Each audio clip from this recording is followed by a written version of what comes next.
Yes, Betty, good morning. Yesterday I have given you a homework that you are supposed to get through the meaning of intangible assets. Intangible assets I have explained to you. These are the assets which can't be seen or touched, but its value can be like measured.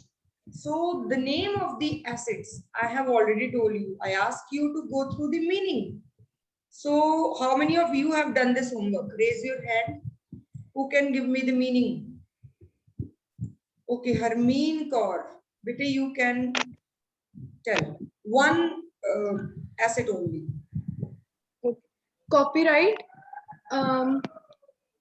It is the exclusive right which belongs to original owner or creator of any kind. Example दे सकते हो कोई copyright का? Like जैसे कि अगर किसी ने कोई बुक लिखी है किसी ऑथर ने, तो उसका कॉपीराइट उस ऑथर के पास होगा, और अगर किसी प्रोड्यूसर ने उसके ऊपर कोई मूवी बनानी है तो उसको उनसे परमिशन लेनी पड़ेगी. Very good, very good. So see, अब इसको समझा रही हूं मैं in the form of intangible asset. Copyright एक बुक या एक नोटबुक या कोई स्टोरी बुक, एक बुक मैंने लिखी, उसको लिखने में मैंने अपनी ओरिजिनल, अपनी क्रिएटिविटी, अपना दिमाग जो है वो डाल दिया. Now that book, if you can see, market में लाखों कॉपियां आ गई उस बुक की. Anyone can purchase, anyone can read that book, but no one is allowed to make a song or a movie on that book. No one is allowed to print. मतलब आपने एक book खरीदी, फिर आप फिर photo state करा के बेचने लग जाओ. Is it allowed? It is not allowed. Who can sell its copies? The owner of the company, or number one, देखो, two persons or two parties are involved therein. One is the person who is author of the book, who wrote that book. The other is the publisher जिसको उसने permission the. See, I have written a book. Now I don't have a printing press. मैं तो नहीं उसको छाप सकती, लिख तो मैंने दी. So I will contact her. Harman, बेटे please mute yourself. So what I have to do, I have to contact a printing press. That printing press will be printing those books and selling it in the market. तो जितनी भी books वो sell करेंगे, for each copy I will be getting some money. So that is the copyright. As Harmeen very well said, that if anyone wants to make a movie on that book, he or she will take permission from me. Definitely I will charge money. तो कहने को एक piece of paper है, कहने को एक किताब है, but it can give me lakhs and crores of rupees. ठीक है, जो हमारी इंटरनेशनल बेस्ट सेलर बुक्स होती हैं, बहुत ज्यादा पैसा दिला सकती है. तो इसको हम कहते हैं intangible asset. Book is tangible, book is visible, but the book has that potential power, that copyright which can give me the money. Book से पैसा नहीं मिलता, कॉपीराइट से पैसा मिलता. Yes, Krish wants to answer the other point. Patent. Patents. Okay, what are the patents? It is an asset that grants the business the right to manufacture and sell goods. For example, a businessman, he gets a patent to a company gets a patent to sell the goods. to sell goods. To manufacture the goods and Manufacture, yes. For example, my company is, say Microsoft की बात करते हैं, तो Microsoft में Windows आती ना. Earlier when we were studying, it was Windows 7, then 8, then 9, 10, and then 11. So like this, the Windows are upgrading. So whosoever is inventing it, whosoever is making that Windows, whosoever is making some invention, the same person will get the patent of that particular thing. For example, आपने सुना होगा S4 engine वाली cars आती हैं. Earlier some other engine, the lowest model was there, and then the Indian government, they banned की पुरानी engine वाली सारी गाड़ियां बैन कर दो. Now the latest technology वाली गाड़ी. So whosoever is inventing those engines, whosoever is inventing those technologies, that person will get the patent of that formula. तो फॉर एग्जाम्पल मैंने एक फॉर्मूला बनाया जिससे सोलर एनर्जी से गाड़ी चलती. For example that invention is made by me, so it will be my patent. So now I want to sell that patent to one company. मैंने Maruti Suzuki को बेच दिया that patent. So Maruti Suzuki will make cars out of that formula and they will pay back to me. जितनी गाड़ियां वो बनाएंगे वो मुझे उसके पैसे देंगे, ठीक है. और इट कैन बी कि वन टाइम लमसम पेमेंट में बोला 2 करोड़ रुपए ले लो, अब से ये फॉर्मूला हमारा, हम आगे जिसको मर्जी बेचे नहीं बेचे हमारी मर्जी. So that can also be there. और पार्शियली भी मैं दे सकती हूँ कि no I am giving it to use, you can't sell it further. अगर किसी और कंपनी को लेना होगा वो भी मुझसे लेने आएगा. So different sort of patents and its permissions are there. Patents are clear. Some formula or some invention is made and then its patent is being taken. Okay, Nandini wants to answer. Yes, Nandini. Goodwill. It is an intangible asset that arises when a buyer acquires an existing business. Okay, what is goodwill? Simple से meaning मेरे को बता दीजिए आप. वो तो आपने definition पढ़ दी. Goodwill is a value which comes naturally or it is inherited for जैसे किसी के साथ अच्छा करना और उसमें एग्जांपल की behaving good with others. बेटे वो मैं तुम्हारी बात समझ गई, किसी के साथ अच्छा करना is goodwill or good nature और but how can we measure it in the terms of money? Accounts पे हम उसी चीज की बात करते हैं जिसको हम मेजर कर सकते हैं. मैंने तुम्हारे साथ अच्छा किया तो क्या तुम मेजर कर सकती हो कि मैंने कितने रुपए का अच्छा किया तुम्हारा? We can't measure it. So goodwill, what you are saying is correct. It is the anyone else? Jaskaran, yes.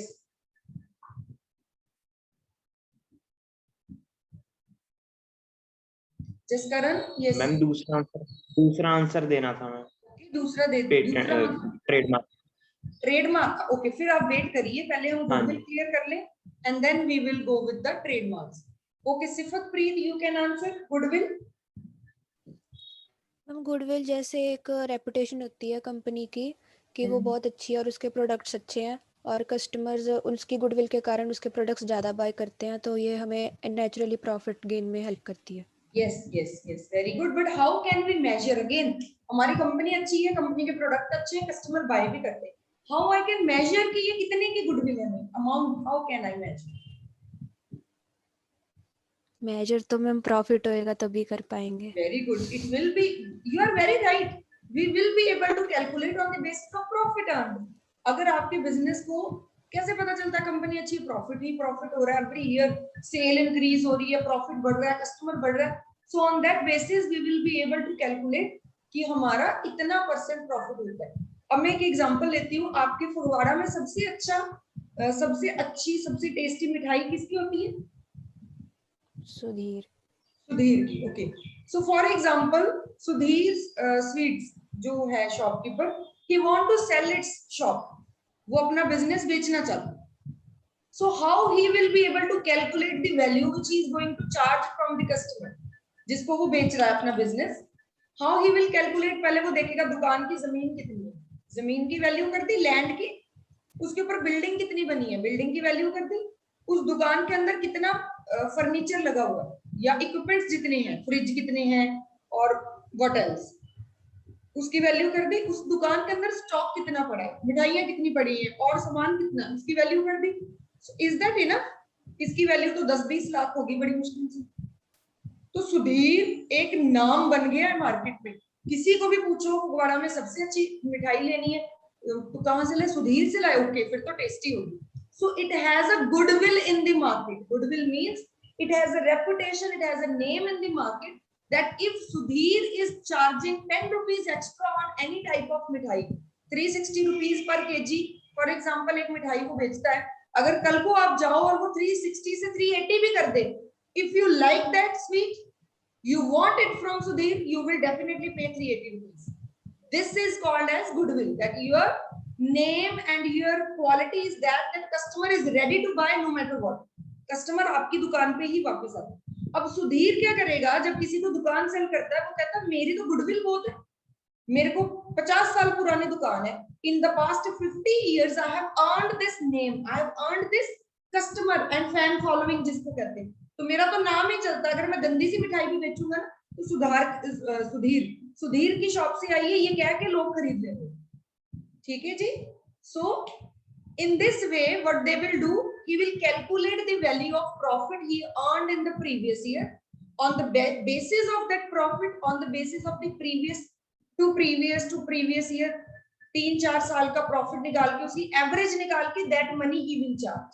It is purely his discretion. He may charge 1 lakh, he may charge 10 lakh, he may charge 1 crore from the buyer. जितना मर्जी चाहे वो पैसा charge कर सकता है। अगर buyer को लगेगा ये तो बहुत मांग रहा है, 1 करोड़ की तो नहीं हो सकती गुडविल, तो आप मत खरीदो, वो कहेगा okay go bye bye, I don't want to sell you. So this is purely in between, it is mutual decision of the two parties that how much amount of goodwill he thinks he owns, he is going to charge and the other party is ready to pay, that is the amount of goodwill. But it has some basis. In the next class +2, we have a chapter of goodwill. There you will learn how to calculate. Okay, meaning clear है सबको? Goodwill is the name and reputation of the business which brings customers back to your shop. The next point Jaskaran wants to tell is trademark. Yes, Jaskaran. Legal right to use any symbol, phrase or logo. Okay, so trademarks is Patent and Trademarks Act है हमारा, under which, for example, I have opened a company. Say मेरी company का नाम है RD private limited for example. ठीक है जी, ये मेरी कंपनी का नाम है। इस कंपनी का मैंने एक लोगो बनाया है। अब logo for example this is my लोगो,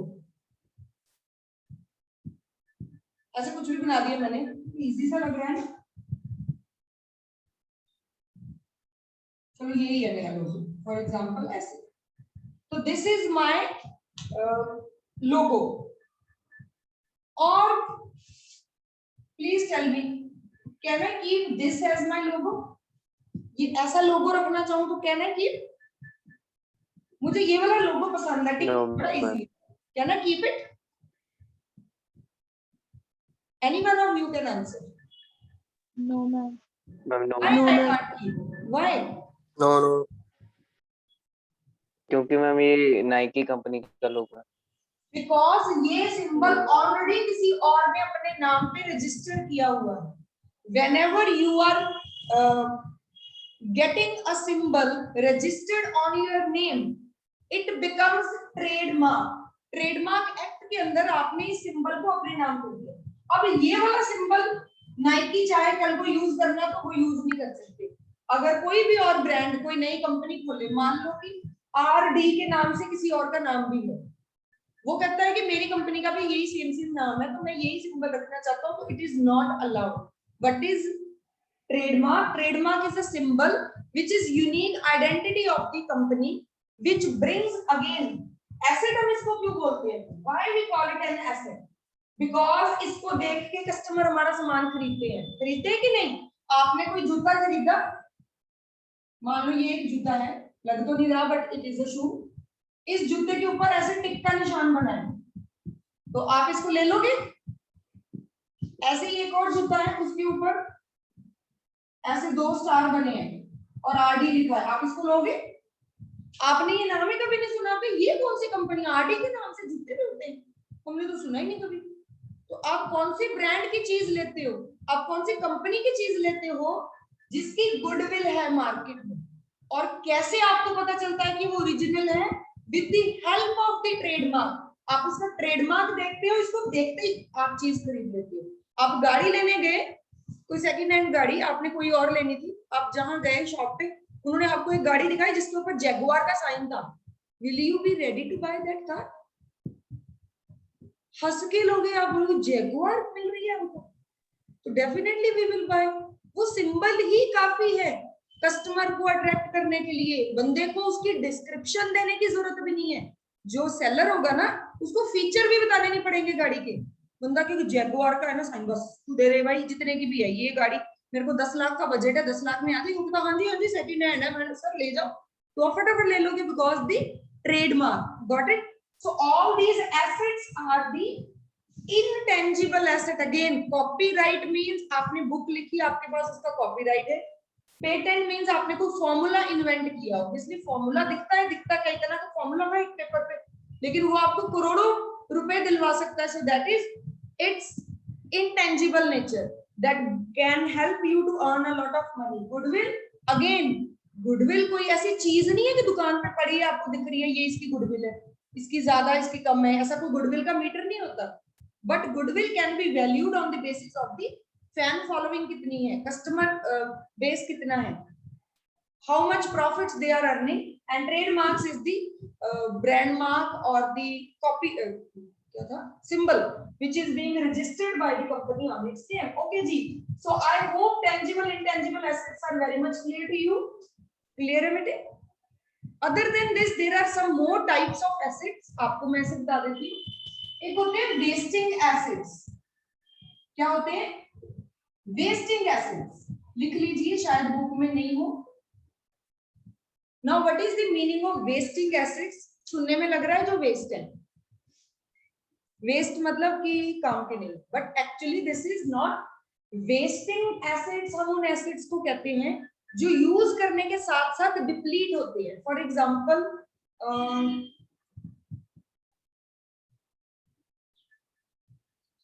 मैं एक छोटी सी एग्जांपल लेती हूँ इरेजर की. इरेजर देखिए आपने, मिटाते हैं जिससे, अगर आप उसे मिटाते रहो खत्म हो जाती है ना, वो खत्म हो जाती है. So that is a wasting asset. Any asset which finishes or vanishes or diminishes by use, it is called as a wasting asset. लिखिए प्लीज, इसकी डेफिनेशन लिख लीजिए, थोड़ी सी मैं लिखवा देती हूँ. Wasting asset, wasting assets are the assets which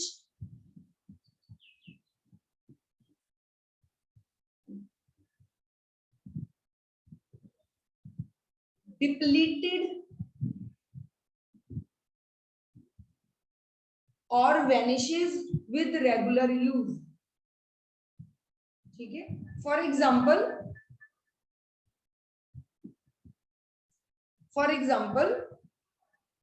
oil wells. Oil well पता है ना आपको क्या होते हैं? जैसे अरब कंट्रीज में ऑयल वेल्स होते हैं. What do you think? मैं तो ऐसे सोचती थी कि वेल में तो बहुत सारा ऑयल है, वो कभी खत्म नहीं होगा. आप भी ऐसे सोचते हो? इट मतलब उसकी एक लिमिट है, उस लिमिट के बाद उसमें से ऑयल नहीं निकलेगा. जैसे इंडिया में if you see, if you have heard और वॉच इन सम मूवीज और समवेयर कि पहले इंडिया में बहुत सारे वाटर वेल्स होते थे. पहले लोग पानी लेने कहाँ जाते थे? वेल पे. आज की डेट में इंडिया में कितने वेल्स हैं? होंगे शायद सेम जितने पहले थे उतने अभी भी होंगे, but they are not working now. Why they are not working? उसमें पानी नहीं है, because everything has an end. तो जैसे जैसे यूज करते गए पानी निकाला तो वो खत्म हो गया. ठीक है. So that is a wasting asset. Oil well हो गया, कोल माइंस हो गए, गोल्ड माइंस हो गए. कोल माइन में से कोल निकालो तो खत्म ही हो जाएगा एक दिन. Gold mine, coal mine, oil well, वो सारे इसके एग्जांपल. इसके बाद एक और टाइप के एसेट्स हम बोलते हैं, that is liquid asset. Liquid asset. अब आप बोलोगे लिक्विड मींस जो लिक्विड इन नेचर है, साइंस वाला लिक्विड नहीं है, यहाँ पे कॉमर्स वाला लिक्विड है. बेटे लिक्विड कॉमर्स में जब हम अकाउंट्स की या कॉमर्स की बात करते हैं तो लिक्विड हम कहते हैं पैसे को, मतलब हार्ड कैश जो होता है ना, लिक्विड हम उसको क्यों कहते हैं? Because I can give it to you, it can transfer. Liquid क्या होता है? जो बह सकता है. बहना मतलब फ्लो कर सकता है. Which can flow from me to you, to from you to someone else, that is liquid. Which can flow, outflow, inflow. So मेरे पास लैंड है, क्या मैं लैंड को फ्लो करा सकती हूँ? क्या मैं लैंड को ऐसे तुम्हारी तरफ भेज सकती हूँ? I can't give it to you. On papers I can, but otherwise I can't. So liquid asset, आप लिखिए, liquid assets are the assets which are cash, या फिर which are in the form of cash or equivalent to cash.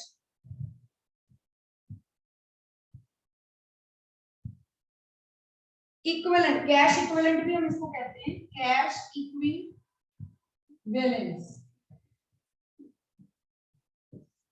Equivalent to cash. In the other words, we can say the assets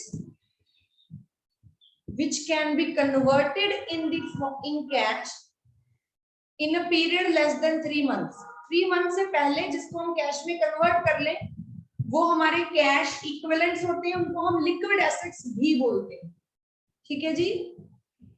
short period में जिसको हम cash में convert कर रहे हैं। अब can you give me the example of the same, anyone? Example दे सकता है कोई मुझे? मैम डेफिनेशन रिपीट कर दो एक बार।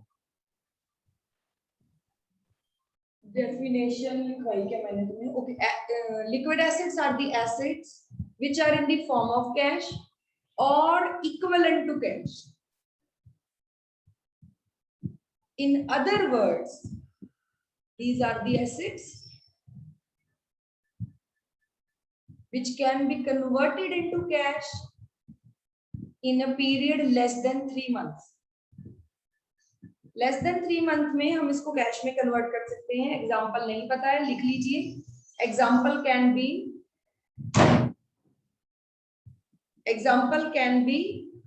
Cash in hand, cash at bank, cheques, draft, ये सब लिख लीजिए। कैश इन हैंड लिख लीजिए। आपको चेक तो पता ही है, चेक की स्पेलिंग आती है ना सबको? Cheque, draft. You can write cash in hand, cash at bank,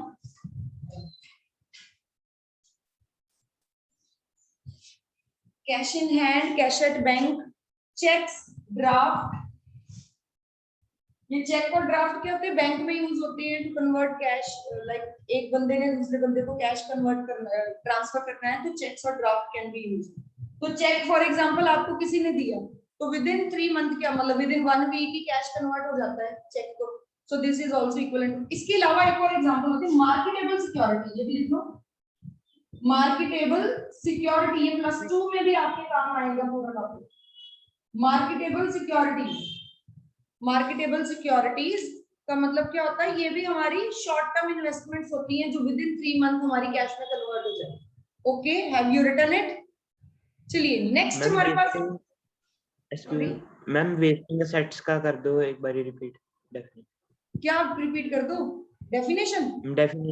हाँ जी। These are the assets which vanishes or depleted by regular use। एक ही लाइन बोल दी मैंने, ठीक है जी? इसको रब कर दे। I have already told you, just understand right now. You are supposed to understand the meaning. Notes I will provide you at the end of this chapter. I will provide you detailed notes with full-fledged examples for this chapter. But right now you are supposed to keep it here. आना चाहिए आपको, लिख लो, इधर कुछ ना हो कोई फायदा नहीं उसका। I want you to keep it here, भूलना नहीं है कुछ भी। और नहीं समझ आ रहा है तो you can ask me again. One more asset is there, that is fictitious asset. What is the meaning of fictitious asset? ये थोड़ा सा आपको टिपिकल लगेगा यहाँ पे। अगर आपको नहीं समझ आए तो थोड़ा ज्यादा जोर नहीं डालना, no problem. You can learn this definition. It will be used later in the next chapters. Then you may be able to understand it in a better way. फिलहाल आपको थोड़ा सा आइडिया दे देती हूँ क्या है ये। सिर्फ fictitious asset बेटे ऐसा एसेट होता है, बेसिकली एसेट होता ही नहीं। अच्छा, एसेट तो सबको पता है ना अब तक एसेट क्या होते हैं? कोई भी चीज जिससे हमें पैसा कमाने में हेल्प हो जाए। तो fictitious asset क्या होता है? This is actually not an asset, it is an expense. For example, मेरी कंपनी है, उसका नाम है हाजमोला। हाजमोला कंपनी में मैंने क्या किया, एक एड बनाई और उसमें मैंने अमिताभ बच्चन को अपना ब्रांड एम्बेसडर ले लिया। आपने देखी एड? हाजमोला की एड आती है अमिताभ बच्चन की। तो हाजमोला की ब्रांड की एड के लिए Amitabh Bachchan says I will charge you 1 crore रुपए फॉर द एड। एक बार ऐड बनती है, 2-3 साल सेम ऐड चलती है, मुझे तब तक कई साल हो गए उसको चलते हुए। तो एक ही बार अमिताभ बच्चन ने चार्ज किया, हाउ मच? 1 करोड़, सीधा 1 करोड़ रुपए ले for that ad, for to become a brand ambassador of that company. तो now this ad is an asset और expense? Now you tell. Yes Harman, you want to answer? Ma'am, asset. So you are saying this is an asset of the business because this will bring customers to us, है ना? This will increase the goodwill. जैसे कोई भी चीज लगा लो, boost is the secret of our energy, उसकी Sachin Tendulkar add देता है, किसी चीज की ऐड वो कौन है हमारे धोनी है वो देता है, कोई विराट कोहली है. So whenever these persons are giving ads of some particular things, what happen in that case? In that case, the people, the youth of the country, they are like attracted to that product and they are going to get it. तो इसलिए companies क्या करती है, जैसे सलमान खान की fan following बहुत है, Pepsi ने काफी ईयर से सलमान खान को अपना ब्रांड एम्बेसडर बनाया. तो whenever a company appoints someone as the brand ambassador, they have to pay a lot of money. That lot of money become expense for the business. At the same time, it is an asset for the business, because that expense is something जो आपने एक बार खर्चा किया, 2-3 साल चल गया, वो मे भी उससे भी ज्यादा चल जाए, but it will bring customers to your place for a period more than 1 year. ठीक है जी. तो that is an example of fictitious asset. अब आप बोलोगे मैडम ये तो खर्चा है, तो एसेट कहाँ है? एसेट कैसे लिखें? सी, हमें कंपनीज एक्ट अलाउ नहीं करता. आपने 1 करोड़ रुपया किस नाम से लिखोगे? अमिताभ बच्चन के नाम से. You will write it in the name of advertisement के नाम से लिखोगे कि हमने एड बनाने के लिए how much we have spent 1 crore rupees. Ad करने के लिए हमने 1 करोड़ रुपए लगा दिया, तो कंपनीज एक्ट मानेगा नहीं. इनकम टैक्स कहेगा कि आपने 1 करोड़ रुपए तो टैक्स बचाने के लिए एडवर्टीजमेंट शो कर दिया. This is not allowed. So what is like accounts में एक्चुअली होता क्या है, companies have to write it in the form of like 1 crore है ना, अगर मान लो वो एड 5 साल चलने वाली है, तो उसको 5 हिस्सों में डिवाइड करो.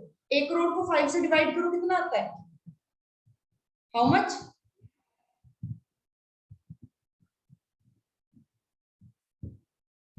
Yes, Anshu, you can answer.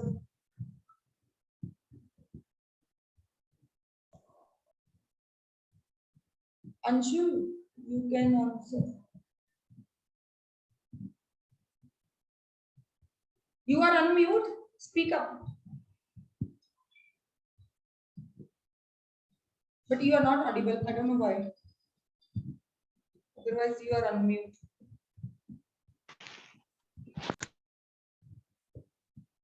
Okay, so it is 1 crore rupees spent in this year, for example 2021, and then for 5 years the same ad is going to be there. For 5 years 1 crore divided by 5 will be equal to 20 lakh. 20 lakh होते, तो 20 lakh rupees company क्या करेगी? एक साल में 20 lakh, next year again 20 lakh, next year again 20 lakh, next year again. So every year from the income tax point of view, for the profit and loss calculation, every year 20 like this. 5 years में वो अपनी advertisement का खर्चा cover करेंगे. Got it? So for the time being, इस साल हमने इतना कवर कर लिया, बाकी का पूरा 80 lakh rupees will be kept as fictitious asset. ठीक है जी, क्लियर है? ये समझ आ गया आपको? ये एग्जांपल भी इसकी सही थी, इतना सा समझ लीजिए काफी, इसको ज्यादा डिटेल में मत जाना. फिर हम नेक्स्ट पॉइंट पढ़ लेते हैं. इसको लिख लीजिए एक बार. If you want to write it down. These are the assets which cannot be realized in the form of cash. इसको बेच के हमें पैसा नहीं मिलता है, but it indirectly brings cash to us. Which cannot be realized in cash,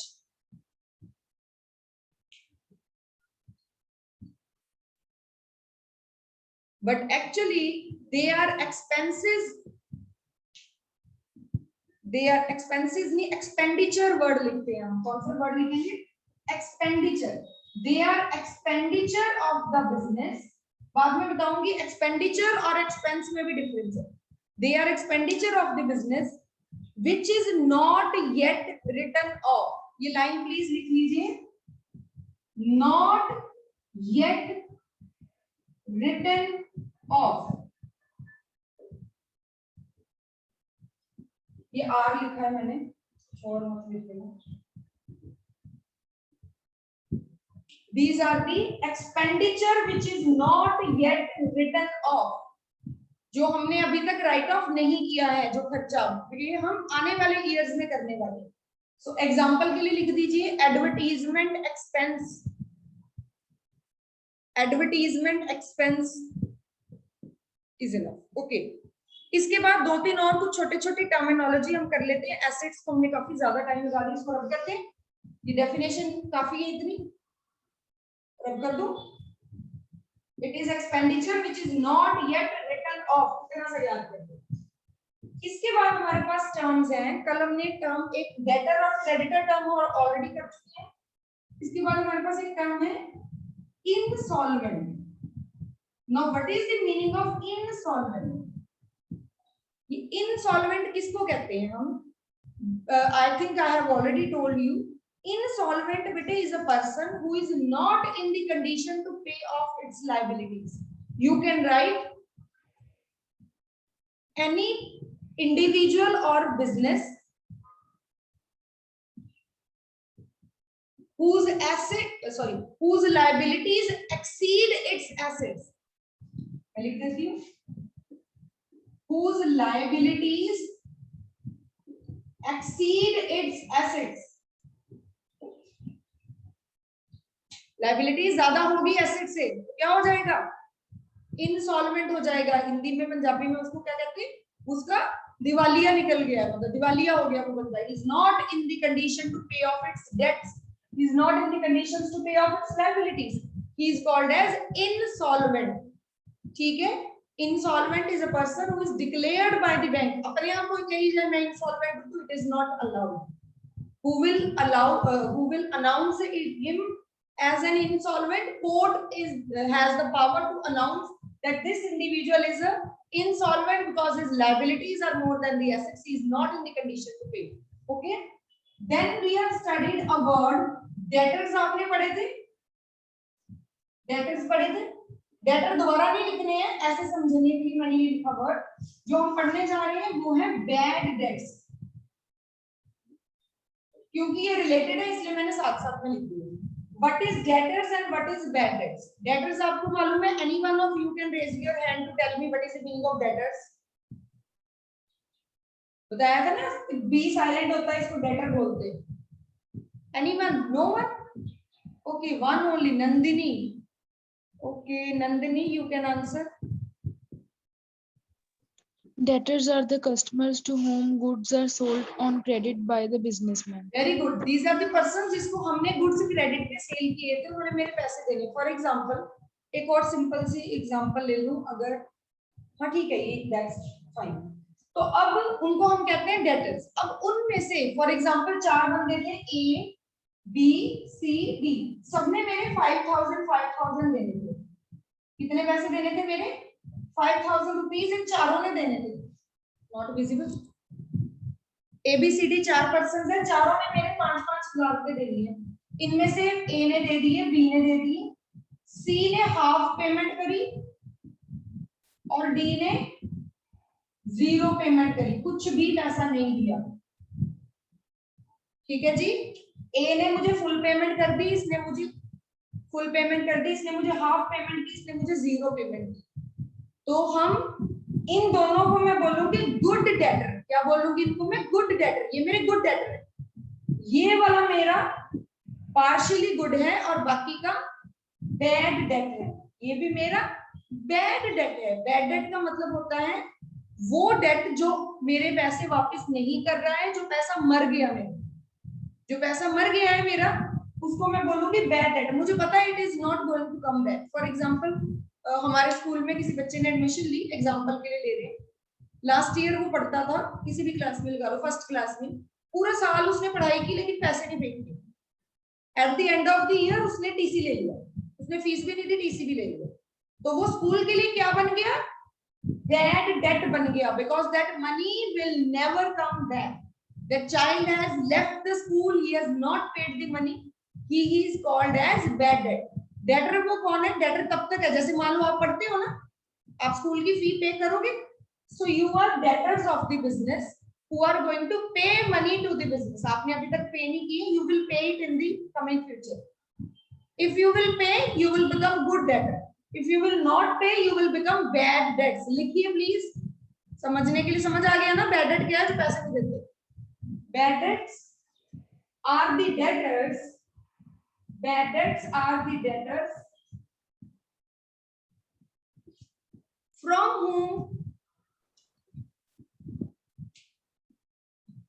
whom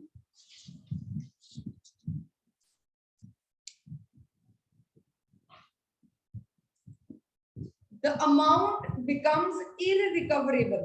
The amount becomes irrecoverable. Irrecoverable पता नहीं क्या होता है?